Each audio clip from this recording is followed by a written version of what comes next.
Hello everyone, success to sociology पर आप सभी का स्वागत है। अगर आप हमारे चैनल पर नए हैं तो चैनल को सब्सक्राइब करिए, वीडियो को लाइक करिए और ज़्यादा से ज़्यादा लोगों तक इस चैनल को शेयर कर दीजिए। आज की क्लास बिहार पीजीटी से संबंधित महत्वपूर्ण क्वेश्चन पर है।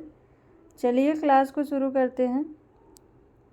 फर्स्ट क्वेश्चन है, निम्नलिखित में से कौन सा एक भारत में जाति के राजनीतिकरण का महत्वपूर्ण स्रोत नहीं है? ऑप्शन में है जाति पंचायत, जाति जर्नल, जाति अंतर्विवाह, जाति संघ। निम्नलिखित में से कौन सा एक भारत में जाति के राजनीतिकरण के महत्वपूर्ण स्रोत नहीं है? इसका राइट आंसर है ऑप्शन सेकंड, जाति जर्नल। जाति पंचायत, जाति अंतर्विवाह, जाति संघ ये सभी राजनीतिकरण के स्रोत हैं। नेक्स्ट क्वेश्चन है, सुमेलित करना है, नीचे कोड दिया गया है। निष्पादक का उसके द्वारा की जा रही भूमिका से विलगन। निष्पादक का उसके द्वारा की जा रही भूमिका से विलगन, इसका होगा ऑप्शन 5 भूमिका दूरी। व्यक्ति असंगत मांगों के साथ अपेक्षाकृत अधिक भूमिकाएं निभाते हैं। व्यक्ति असंगत मांगों के साथ अपेक्षाकृत अधिक भूमिकाएं निभाते हैं, इसका होगा ऑप्शन थर्ड भूमिका द्वंद्व। भूमिकाएं अलगाव में अस्तित्व में नहीं होती, हर भूमिका की संबद्ध या पूरक भूमिकाएं होती हैं, इसका होगा ऑप्शन फर्स्ट भूमिका विन्यास। किसी भूमिका में व्यवहार वह प्रतिरूप प्रदान करता है जिस पर अन्य व्यक्ति अपना व्यवहार आधारित करता है। किसी भूमिका में व्यवहार वह प्रतिरूप प्रदान करता है जिस पर अन्य व्यक्ति अपना व्यवहार आधारित करता है, तो इसका राइट आंसर है ऑप्शन सेकंड भूमिका प्रतिरूप। तो इस क्वेश्चन का होगा 5 3 1 2, 5 3 1 2 ऑप्शन सेकंड। नेक्स्ट क्वेश्चन है, महात्मा गांधी को वर्णित करने में बापू शब्द का प्रयोग करना निम्नलिखित में से किस एक का उदाहरण है? ऑप्शन में है उत्तर भारतीय नातेदारी शब्दावली, कल्पित नातेदारी, मानित नातेदारी, समपार्श्विक नातेदारी। तो महात्मा गांधी के लिए बापू कहा जाना, ये ऑप्शन थर्ड मानित नातेदारी का उदाहरण है।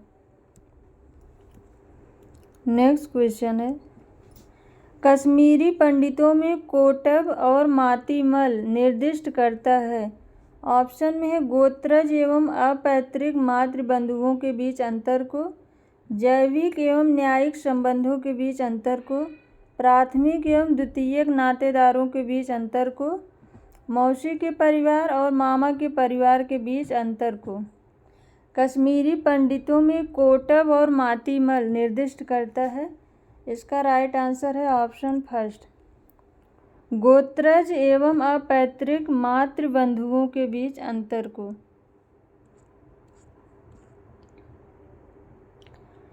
नेक्स्ट क्वेश्चन है, निम्नलिखित में से किन कारकों ने परिवार के साथ अन्योन्य क्रिया की है जिसने 1960 के दशक में नारी अधिकारवादियों की दूसरी लहर को परिवार को संशय की दृष्टि से देखने के लिए प्रेरित किया? ऑप्शन में है लिंग, व्यक्तिगत कानून एवं अंतर्राष्ट्रीय प्रवसन पर प्रभाव डालने वाले विधि निर्माण, वर्धित स्त्री श्रम बल सहभागिता, विज्ञान सूचना एवं संचार प्रौद्योगिकियों में तरक्की, नई जनन प्रौद्योगिकियां। कूट दिया है केवल 2 3 और 4, केवल 1 और 2, केवल 1 और 3, केवल 1 और 3 4, 1, 2, 3 और 4। 1960 के दशक में नारी अधिकारवादियों की दूसरी लहर को परिवार को संशय की दृष्टि से देखने के लिए प्रेरित किया। इसका राइट आंसर है ऑप्शन 4, 1, 2, 3 और 4। इसमें व्यक्तिगत लिंग, व्यक्तिगत कानून एवं अंतर्राष्ट्रीय प्रवसन पर प्रभाव डालने वाले विधि निर्माण ये है। वर्धित स्त्री श्रम बल सहभागिता ये है। विज्ञान, सूचना एवं संचार प्रौद्योगिकियों में तरक्की ये भी है। नई जनन प्रौद्योगिकियाँ ये भी है। इसका राइट आंसर है परंपरागत परिवार में अनेक, जो परंपरागत परिवार था उसमें अनेक परिवर्तन हुए हैं और यह संक्रमण के काल से गुजर रहा है। इसीलिए जो है 1960 के दशक में नारी अधिकारवादियों की दूसरी लहर को परिवार को संशय की दृष्टि से प्रेरित करने के लिए मजबूर किया और इसके निम्न कारण थे। कानूनों का प्रभाव आ गया था, औद्योगिकरण, नगरीकरण, जनसंख्या वृद्धि अधिक हो गई थी, महिला आंदोलन चल रहे थे, संचार के साधन, विज्ञान एवं प्रौद्योगिकी, स्त्री की शक्ति में वृद्धि, विवाह के स्वरूप में परिवर्तन हुआ था। इसके बहुत सारे कारण थे। नेक्स्ट क्वेश्चन है, नातेदारी विषयक साहित्य में भ्रातृक बहुपति प्रथा भारत के विशेषता किस क्षेत्र से संबद्ध रही है? पश्चिमी हिमालय क्षेत्र, केंद्रीय मैदानी क्षेत्र, उत्तर पूर्वी पहाड़ी क्षेत्र, गंगा का मैदानी क्षेत्र।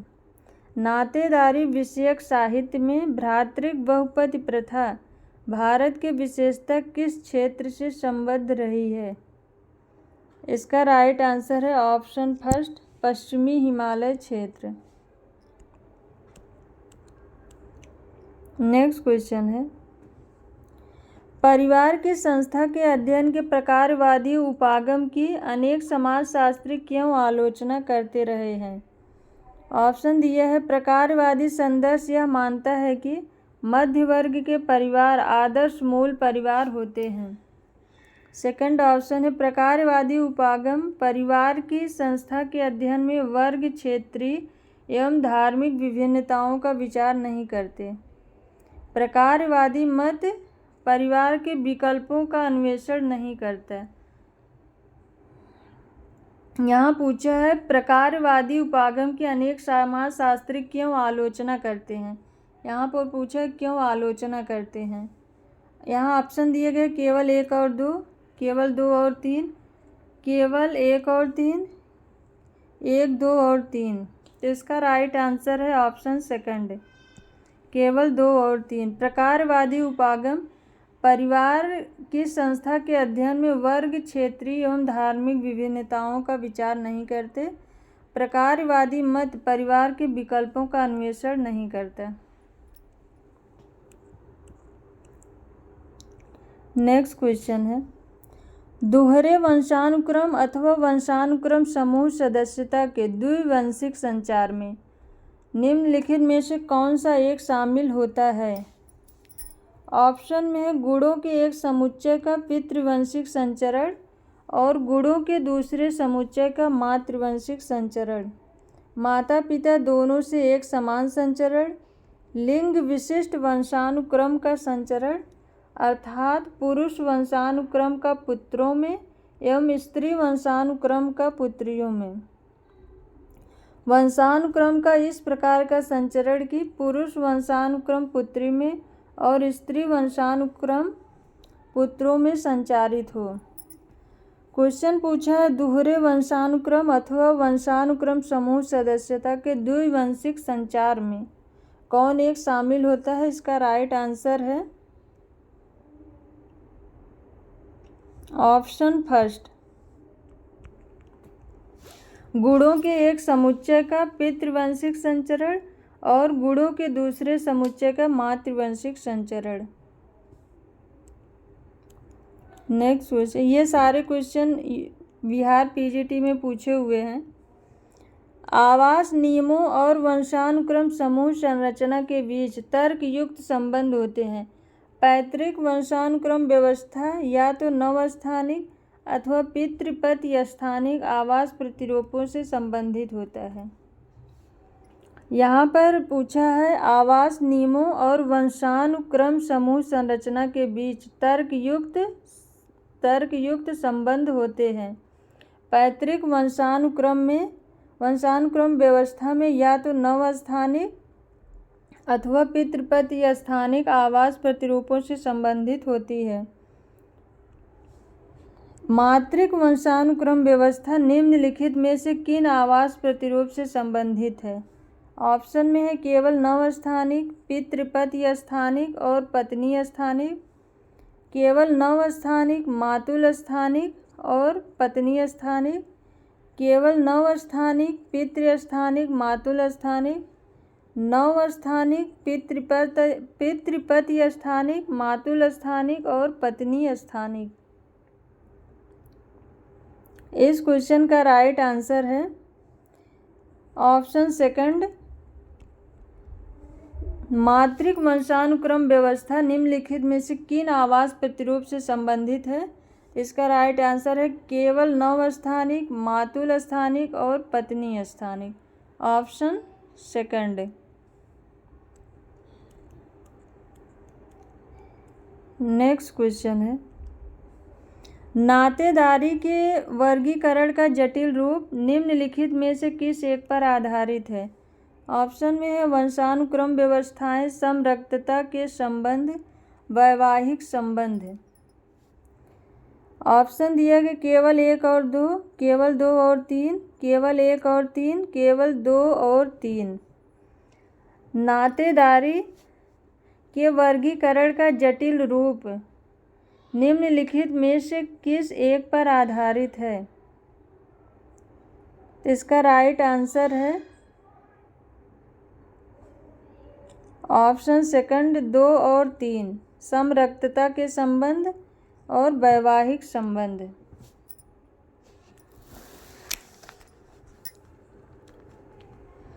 नातेदारी व्यवस्था का अर्थ होता है कि परिस्थितियों और भूमिकाओं और संबंधों की ऐसी संरचित व्यवस्था जिसमें नातेदारी जटिल श्रृंखलाबद्ध बंधनों द्वारा परस्पर बंधे होते हैं। नातेदार वे व्यक्ति हैं जो रक्त अथवा बंधनों द्वारा एक दूसरे से जुड़े होते हैं। नेक्स्ट क्वेश्चन है बंधुता सिद्धांत के अनुसार निम्नलिखित में से कौन सा एक पूरक वंशानुक्रमण का उदाहरण है?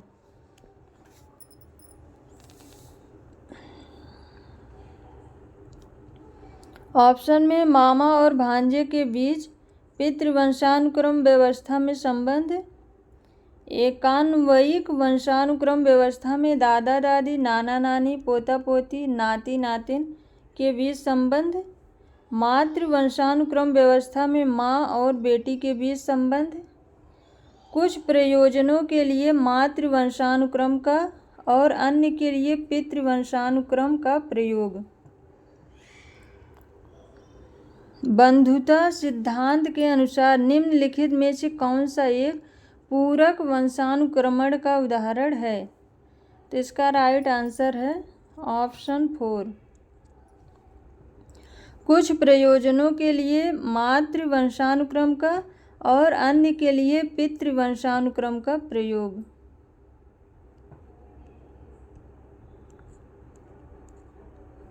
नेक्स्ट क्वेश्चन है निम्नलिखित में से कौन सा एक कथन सही है? यहाँ पर ये एक कोटेशन दिया है, विवाहोपरांत आवास के नियम नातेदारी व्यवस्था में महत्वपूर्ण चर बनते हैं और उनके द्वारा वे। ऑप्शन में है मानव व्यवहार को तत्वतः प्रभावित करते हैं जिसके द्वारा वस्तुओं का उत्पादन, वितरण और उपभोग होता है। नातेदारी जाल के अंतर्गत व्यक्तिगत संबंधों की गुणवत्ता को तत्वतः प्रभावित करते हैं। नातेदारों को राजनीतिक संस्कृति में प्रविष्ट कराने की प्रक्रिया को तत्वतः प्रभावित करते हैं। प्रतीकात्मक संप्रेषण या भाषा के लिए मानवीय क्षमता को तत्वतः प्रभावित करते हैं। इस क्वेश्चन का राइट आंसर है विवाहोपरांत आवास के नियम नातेदारी व्यवस्था में महत्वपूर्ण चर बनते हैं और उनके द्वारा वे मानव व्यवहार को तत्वतः प्रभावित करते हैं, जिसके द्वारा वस्तुओं का उत्पादन, वितरण और उपभोग होता है। इसका राइट आंसर है ऑप्शन फर्स्ट। नातेदारी व्यवस्थाओं का प्रमुख समाजों में दायित्व एवं अधिकारों का सुचारू रूप से आवंटन होता है। नातेदारी ही यह तय करती है कि एक व्यक्ति का विवाह क्षेत्र क्या होगा। परिवार के प्रकार विभिन्न नातेदारों की भूमिका में पाए जाने वाले भेदों को प्रकट करते हैं। नातेदारी वंशावली का निर्धारण करती है।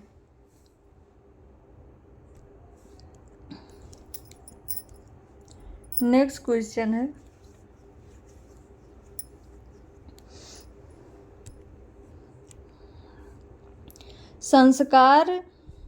संस्कार के रूप में विवाह की धारणा को हिंदू संरचना में न्याय के नैतिक सिद्धांत पर आधारित विवाह में समता की धारणा शामिल नहीं है। इसका साक्ष्य अनेक समाज सुधारकों के उन प्रयोग में है जो स्वयं विवाह के रूप और प्रथा में बदलाव लाने के लिए किए गए हैं। संस्कार के रूप में विवाह की धारणा को हिंदू संरचना में न्याय के नैतिक सिद्धांत पर आधारित विवाह में समता की धारणा शामिल नहीं है। इसका साक्ष्य अनेक समाज सुधारकों के उन प्रयोग में है जो स्वयं विवाह के रूप और प्रथा में बदलाव लाने के लिए किए गए हैं। यहाँ पर कुछ समाज सुधारक हैं और उन्होंने विवाह और प्रथा में बदलाव लाने के लिए जो प्रयोग किए हैं वो प्रयोग हैं। इसका मैच करना है और नीचे कोट दिया गया है, सुमेलित करना है। ज्योतिबा राव फूले इन्होंने ऑप्शन थर्ड अछूत बालिकाओं के ऊंची जात की विधवाओं के लिए नायकर एक विद्यालय तथा ऊंची जात की विधवाओं के लिए एक आश्रम। ज्योतिबा राव फूले ने ऑप्शन थर्ड ज्योतिबा राव फूले ने अछूत बालिकाओं के लिए नायकर एक विद्यालय तथा ऊंची जात की विधवाओं के लिए विधवा आश्रम का प्रयोग किया था। उसके बाद है ताराबाई शिंदे। इनका प्रयोग था स्त्री पुरुष तुलना पर। ऑप्शन 4 इनका प्रयोग ये था। ई.बी. रामास्वामी इनका प्रयोग था आत्मसम्मान विवाह। Option second. और बी आर अम्बेडकर इन्होंने रिडल्स ऑफ हिंदुइज्म इनका प्रयोग था। Option first. तो इसका राइट आंसर है 3, 4, 2, 1। एक बार फिर से देख लीजिए। ज्योतिबा राव फूले का प्रयोग था समाज में बदलाव लाने के लिए। ज्योतिबा राव फूले का प्रयोग था अछूत बालिकाओं के लिए एक नायकर विद्यालय तथा ऊंची जात की विधवाओं के लिए विधवा आश्रम पर इनका प्रयोग था। ताराबाई शिंदे इनका प्रयोग था स्त्री पुरुष तुलना पर। और ई.बी. रामास्वामी इनका प्रयोग था आत्मसम्मान विवाह पर। और बी आर अम्बेडकर इनका प्रयोग था रिडल्स ऑफ हिंदुइज्म। तो इसका राइट आंसर है 3, 4, 2, 1। 3, 4, 2, 1 ऑप्शन थर्ड।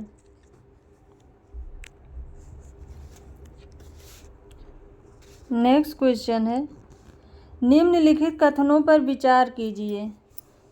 यहाँ एक कथन दिया है, संपत्ति के स्वामित्व, नियंत्रण और वंशागति को नियंत्रित करने वाले नियमों और व्यवहारों के पूरे समुच्चय पर ध्यान दिए बिना यहाँ 5 ऑप्शन दिया है। ये कथन है, इसके अनुसार उत्तर बताना है। ये कथन है, संपत्ति के स्वामित्व, नियंत्रण और वंशागति को नियंत्रित करने वाले नियमों और व्यवहारों के पूरे समुच्चय पर ध्यान दिए बिना। पहला है, परिवार प्रकारों को पूरी तरह समझना और अध्ययन करना संभव नहीं। विवाह प्रकारों को पूरी तरह समझना और अध्ययन करना संभव नहीं। विवाह अदायगियों को पूरी तरह समझना और अध्ययन करना संभव नहीं। अंत्येष्टि अदायगियों को पूरी तरह समझना और अध्ययन करना संभव नहीं। विवाह विच्छेद व्यवस्थाओं को पूरी तरह समझना और अध्ययन करना संभव नहीं। यहाँ पर ऑप्शन दिए, कूट दिया है 1, 2 और 3, 1, 2 और 5, 3, 4 और 5, 2, 3 और 4। इसका राइट आंसर है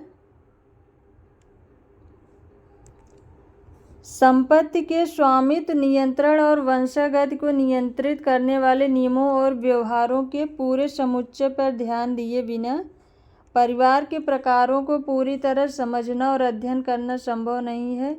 ये ऑप्शन है। विवाह के प्रकारों को पूरी तरह समझना और अध्ययन करना संभव नहीं, ये है।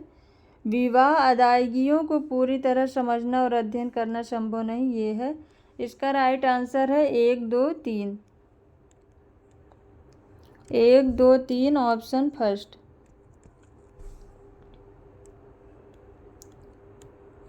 नेक्स्ट क्वेश्चन है, निम्नलिखित में से कौन सा एक कथन सही नहीं है? निम्नलिखित में से कौन सा एक कथन सही नहीं है? ऑप्शन में है, विवाह एक संस्कार है, इसका अर्थ है कि विवाह विच्छेद नहीं किया जा सकता। यहाँ पर पूछा है कथन सही नहीं है। विवाह एक संविदा है, इसका अर्थ है कि विवाह को समाप्त किया जा सकता है। विवाह के अविच्छेद होने की धारणा पर क्रमशः क्षरण होता गया है और विधि निर्माण द्वारा भारत की सभी विधिक व्यवस्थाओं में विवाह विच्छेद का अधिकार शामिल किया गया है। केवल मुसलमान में विवाह एक संविदा है और विवाह विच्छेद की अनुमति है। तो इसका राइट आंसर है, विवाह एक संस्कार है, इसका अर्थ है कि विवाह विच्छेद नहीं किया जा सकता। ये ऑप्शन सही है। विवाह एक संविदा है, इसका अर्थ है कि विवाह समाप्त किया जा सकता है, ये सही है। विवाह के अविच्छेद होने की धारणा का क्रमशः क्षरण होता गया और विधि निर्माण द्वारा भारत की सभी विधिक व्यवस्थाओं में विवाह विच्छेद का अधिकार शामिल किया गया, ये भी सही है। केवल मुसलमान में विवाह संविदा है और विवाह विच्छेद की अनुमति है, ये ऑप्शन गलत है। यहाँ पर पूछा है कौन सा कथन नहीं है, तो इसका राइट आंसर है ऑप्शन 4। ये कथन सही नहीं है। केवल मुसलमान में ही विवाह एक संविदा है, ऐसा बिल्कुल भी नहीं है। अभी 1955 अधिनियम के अनुसार विवाह विच्छेद हिंदुओं में भी होने लगा है, तो इसका ये राइट आंसर नहीं है।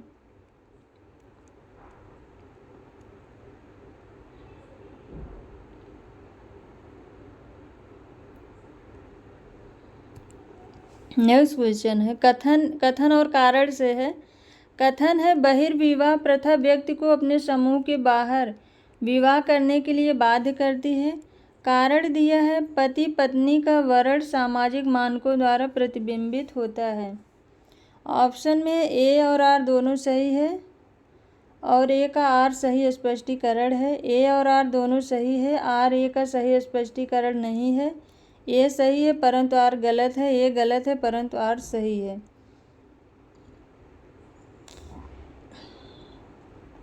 इसका राइट आंसर है ऑप्शन फर्स्ट। ए और आर दोनों सही है और ए का आर सही स्पष्टीकरण है। बहिर्विवाह प्रथा व्यक्ति को अपने समूह से बाहर विवाह करने के लिए बाध्य करती है क्योंकि पति पत्नी का वरण सामाजिक मानकों द्वारा प्रतिबंधित होता है। Option first. नेक्स्ट क्वेश्चन है, निम्नलिखित में से कौन सा एक कथन सही है? अनुलोम विवाह वैवाहिक समूहों के बीच परिस्थिति असममिति का कारण है। अनुलोम विवाह वैवाहिक द्वंद्व का कारण है।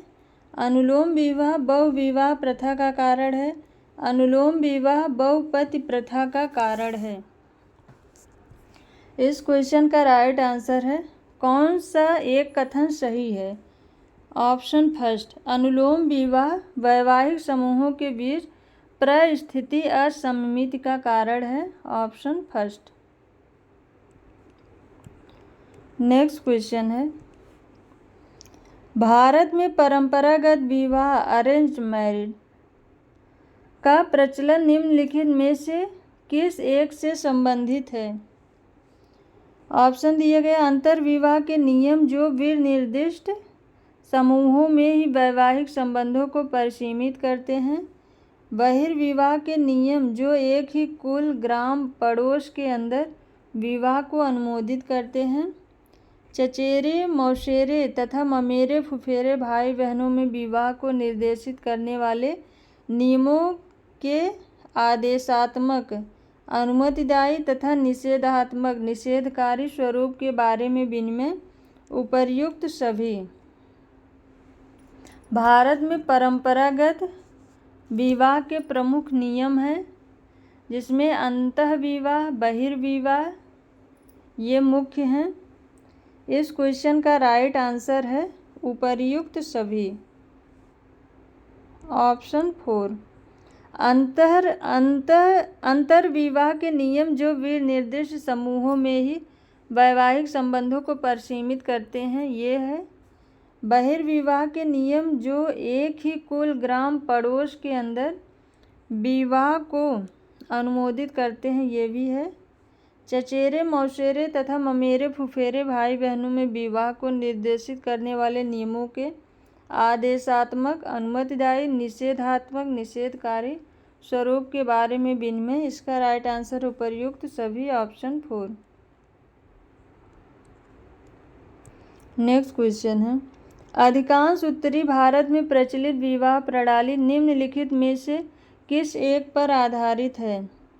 ऑप्शन दिए गए ग्राम अंतर्विवाह एवं गोत्र अंतर्विवाह, ग्राम बहिर्विवाह एवं गोत्र बहिर्विवाह, ग्राम बहिर्विवाह एवं अधिमान्य नातेदार विवाह। उपर्युक्त में से कोई भी नहीं।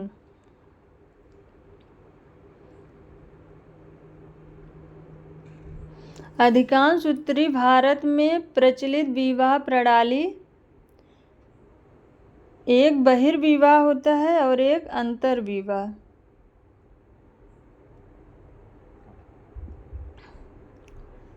इस क्वेश्चन का राइट आंसर है ऑप्शन सेकंड, ग्राम बहिर्विवाह और गोत्र बहिर्विवाह।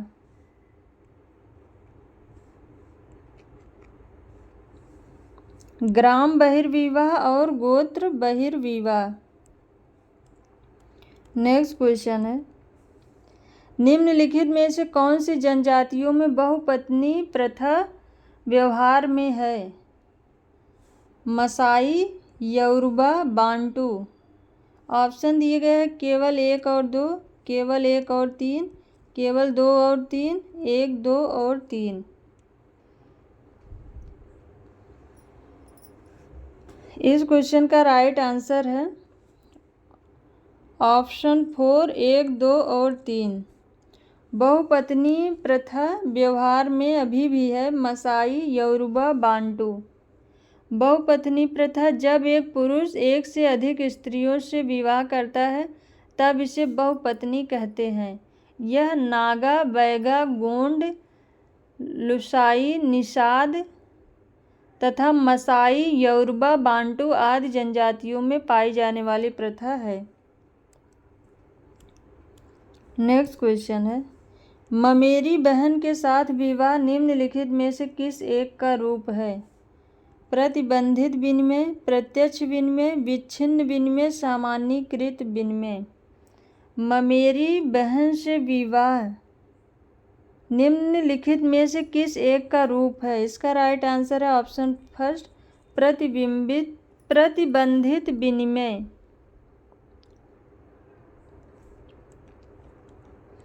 नेक्स्ट क्वेश्चन है, विवाह के प्रकारों का निम्नलिखित में से कौन सा एक युग्म बहुविवाह को निर्दिष्ट करता है? ऑप्शन में एक विवाह प्रथा और बहुपत्नी विवाह प्रथा, बहुपत्नी प्रथा तथा बहुपति प्रथा, बहुपत्नी प्रथा तथा एक विवाह प्रथा तथा द्विविवाह। विवाह के प्रकारों का निम्नलिखित में से कौन सा एक युग्म बहिर्विवाह को निर्दिष्ट करता है? इस क्वेश्चन का राइट आंसर है ऑप्शन बहुविवाह को निर्दिष्ट करता है, जिसका राइट आंसर है ऑप्शन सेकंड, बहुपत्नी प्रथा और बहुपति प्रथा।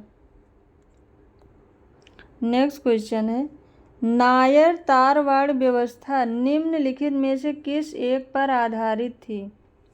नव स्थानिक आवास प्रतिरूप, पति स्थानिक आवास प्रतिरूप, मूल स्थानिक आवास प्रतिरूप, पत्नी स्थानिक आवास प्रतिरूप। नायर तारवाड़ व्यवस्था निम्न में से किस एक पर आधारित थी? इस क्वेश्चन का राइट आंसर है ऑप्शन 4, पत्नी स्थानिक आवास प्रतिरूप।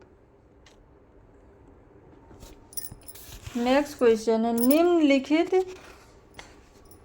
निम्नलिखित में से कौन सी एक कोडाओ की परिवार इकाई है? ऑप्शन में घर, बिरादरी, चूल्हा, उक्का। निम्न में से कौन सी एक कोडाओ की परिवार इकाई है? इसका राइट आंसर है ऑप्शन 4, उक्का। उक्का जनजाति में पाए जाने वाले परिवार को कोडाओ कहा जाता है। नेक्स्ट क्वेश्चन है, शहरों में प्रवसन के नहीं वरन नैसर्गिक कारकों के कारण जनसंख्या के बढ़ने को क्या कहते हैं? शहरों में प्रवसन के नहीं वरन नैसर्गिक कारकों के कारण जनसंख्या के बढ़ने को क्या कहते हैं? ऑप्शन में नगरीकरण, आभासी नगरीकरण, सांस्कृतिक बहुरंग, आंतरिक गतिशीलता।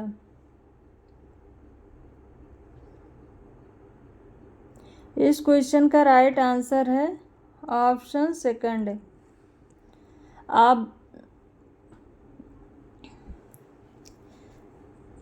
नगरीकरण।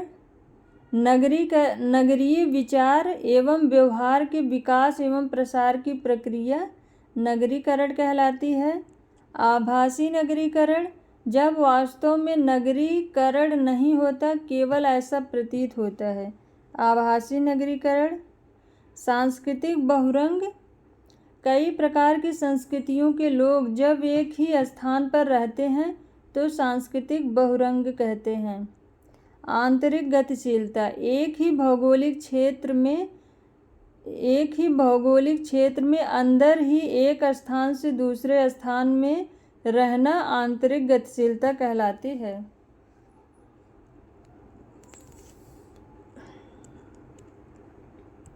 नेक्स्ट क्वेश्चन है, संपन्नता में वृद्धि होने से औद्योगिक कामगार मध्य वर्ग के मूल्य और जीवन शैली अपना लेते हैं। इस प्रक्रिया को J.H. गोल्डथोर्प ने निम्नलिखित में से कौन सा एक नाम दिया है? ऑप्शन में है कामगारों का बुर्जुआकरण, मध्यवर्गीकरण, कामगारों का कारित बुर्जुआकरण, सुसंपन्न कामगार, मध्यवर्गीय कामगार। इस क्वेश्चन का राइट आंसर है कामगारों का बुर्जुआकरण, ऑप्शन फर्स्ट।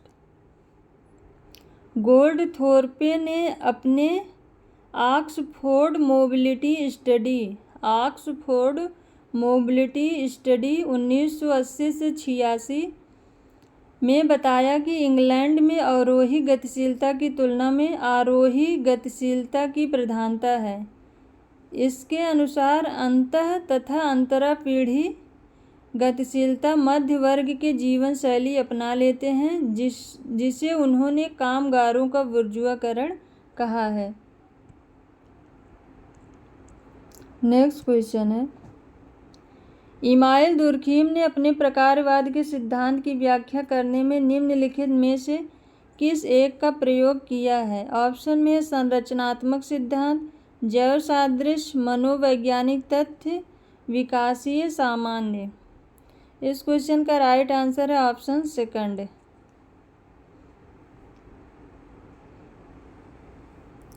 समाजशास्त्र में उद्विकासीय सिद्धांत की शुरुआत हर्बर्ट स्पेंसर ने की है। बाद में इस सिद्धांत को Karl Marx, Friedrich Engels, Emile Durkheim आदि द्वारा किसी न किसी रूप में स्वीकार कर लिया गया।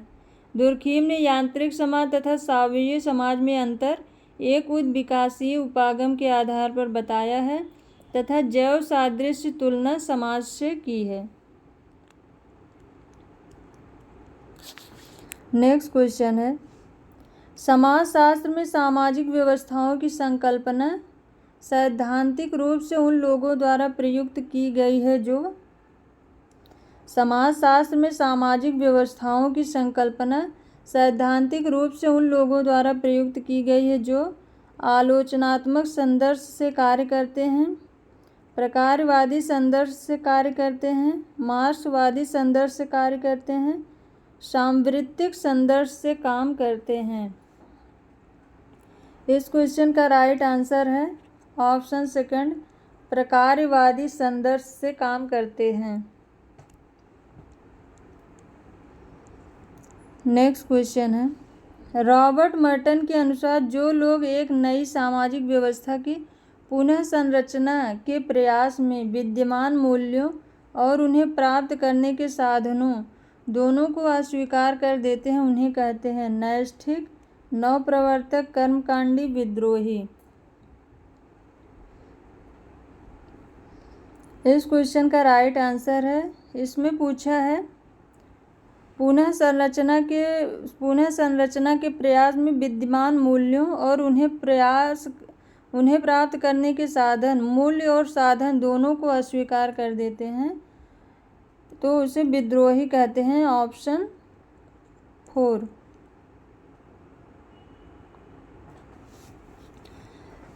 रॉबर्ट मर्टन ने 5 प्रकार बताए हैं, सांस्कृतिक लक्ष्य तथा संस्थागत साधनों के आधार पर 5 प्रकार बताए हैं। पहला है अनुरूपता, कन्फर्मिटी। जब समूह के सदस्य सांस्कृतिक लक्ष्यों और संस्थागत साधनों दोनों को समान रूप से मानते हैं तो ऐसी अवस्था को अनुरूपता कहा जाता है। नवाचार, इनोवेशन। जब व्यक्ति या समूह सांस्कृतिक लक्ष्य तो स्वीकार करता है किंतु इसे प्राप्त करने के लिए संस्थागत साधनों का प्रयोग न करके नए साधनों का प्रयोग करता है, तब उसे नवाचार कहते हैं। विधिवाद, रिट्यूलिज्म। तो इसमें है जब व्यक्ति संस्थागत साधनों को तो अपनाता है परंतु सांस्कृतिक लक्ष्यों के प्रति उदासीन होता है। वापसी, रिट्रेटिज्म। जब व्यक्ति न तो सांस्कृतिक लक्ष्यों को और न ही वैध संस्थागत साधनों को अपनाता है, इसे वापसी कहते हैं। विद्रोह। जब व्यक्ति संस्थागत साधन तथा सांस्कृतिक लक्ष्य दोनों को ही नहीं मानता, दोनों के प्रति विद्रोह करता है, वह नए लक्ष्य तथा इन्हें प्राप्त करने के लिए नए साधनों का प्रयोग करता है तो उसे विद्रोह कहते हैं। नेक्स्ट क्वेश्चन है, मैक्स वेबर का विश्वास था कि समाजशास्त्र को सामाजिक क्रिया पर केंद्रित करना चाहिए न कि संरचना पर, क्योंकि व्यक्ति चुनाव करने और बदलाव लाने में समर्थ थे, व्यक्ति क्रिया अभिमुख थे। उसने मार्क्सवादी वर्ग सिद्धांत का खंडन करना चाहा। मानव समाज में हमेशा द्वंद्व बना रहता है। इस क्वेश्चन का राइट आंसर है ऑप्शन सेकंड, व्यक्ति क्रिया अभिमुख थे। मैक्स वेबर के अनुसार समाजशास्त्र सामाजिक क्रियाओं का विज्ञान है। उनके अनुसार सामाजिक क्रिया किसी भी मानव अभिवृत्ति या गतिविधि को कहेंगे जिसके साथ कर्ता अपना व्यक्तिनिष्ठ अर्थ निहित करता है। ये आज का हमारा लास्ट क्वेश्चन था। अगर आप सबको ये क्लास पसंद आई है तो वीडियो को ज़रूर लाइक करिएगा, चैनल को सब्सक्राइब करिए और ज़्यादा से ज़्यादा लोगों तक इस चैनल को शेयर कर दीजिए। Thank you.